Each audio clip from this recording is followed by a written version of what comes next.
Hello, social media. This is Dawn Petalino, author and speaker and transformational coach, and welcome to Miracle Monday. And Miracle Monday is where I offer you some tips and some tools, but some spiritual truths that will allow for more miracles and love into your life. And today, you'll notice I'm not at my usual place. I am visiting the family back in Pennsylvania. So I want to wish everyone a happy new year. And to let you know that today's Miracle Monday is about our anger. Now, sometimes we think about anger and we think anger is a bad emotion. Some people they can't even allow themselves to feel anger. They don't like to feel angry. They think it's dangerous. And we want to talk about today what the real purpose of anger is, because the anger is like your solar plexus, that gut feeling, that third chakra, that energy that says, what, I'm worth this, that creates boundaries, that's able to set boundaries, because this is a part of us that begins to value ourselves. So anger, when we feel it, is often a measure of when a boundary has been crossed. So it can let us know, like, hey, something here's not right. And anger lets us recognize that. And if we minimize it or disengage from it, we might not be honoring where something didn't feel right for us. Anger is also the guardian to the hurt underneath. Anger can be a protective container that can say, hey, no more, no more, because there's this hurt underneath and we're not going to allow that hurt. We're going to go back and heal the hurt. So anger can create a safe container that can, provide a little distance and some boundaries so you can get to whatever was hurting underneath. But I want to talk to you about two types of anger in particular. Anger that shows up as from the past but happening in the present, and anger that just shows up with our present conditions. So when something's happening in the present, you'll know it's from the past because, as they say in 12-step programs, if it's hysterical, it's historical, which just means that if there's a high intensity, like an instantaneous anger, then you know that you've probably touched on something that happened in the past that you just hadn't dealt with yet. For instance, I had a client who was saying that, when she was pulling into this parking space, this woman came in and just took her parking space. It was around Christmas time, and I tried to look for different parking spaces.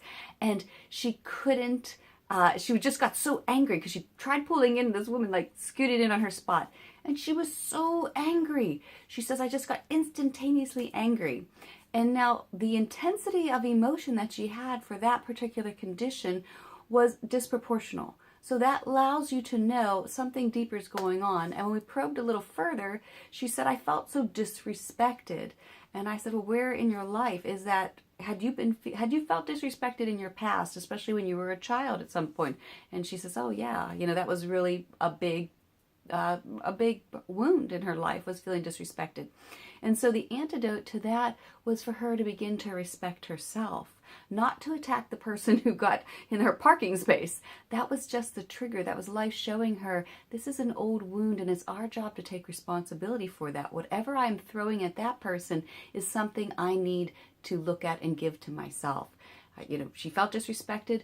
She needs to start respecting herself. Where am I not respecting myself or haven't been respecting myself? Where do I question myself and maybe don't give myself enough credit for some things? The other type of anger is when we have resentments. And resentments show up and we start to blame things and people and situations for feeling resentful. When the real deal is resentments show up, that's an anger that's showing us where we're not taking care of ourselves, where we're playing the victim role and we are saying, oh, it's because of them. It's because of them. But really it's, well, wait a minute. If I'm resentful for them, it means I'm not taking care of myself in some way. And again, that's my responsibility. And so once we connect with the self-love inside of us, it is so much easier to love other people. We can feel unconditional love for other people, but we can feel the unconditional love within conditions of behavior. It doesn't mean unconditional love doesn't mean we don't set limits. Love is love and limits. So you can have unconditional love within that conditional or conditions. Certain conditions have to apply for you to feel safe within that relationship. And that's where we honor and respect ourselves. Course of Love says that nothing judged can be joined. And if we're judging ourselves or we're judging somebody else, there will be no joining of the heart. But once we can join with our own heart, then we allow a greater power within us, and we are able to extend that love to others in ways that are healthy. So that is your Miracle Monday tip. I would encourage you today that if you recognize any resentments, if you recognize any anger in yourself, if it's a high intensity, go back and look at, what am I really blaming that person for? And what is it I'm afraid of underneath that's really getting to me? And if I'm feeling resentful, where am I not taking care of myself? And begin this new year to begin to own your power in a way that doesn't trample on other people, but simply respects who you are and respects your own spirit and values your own self.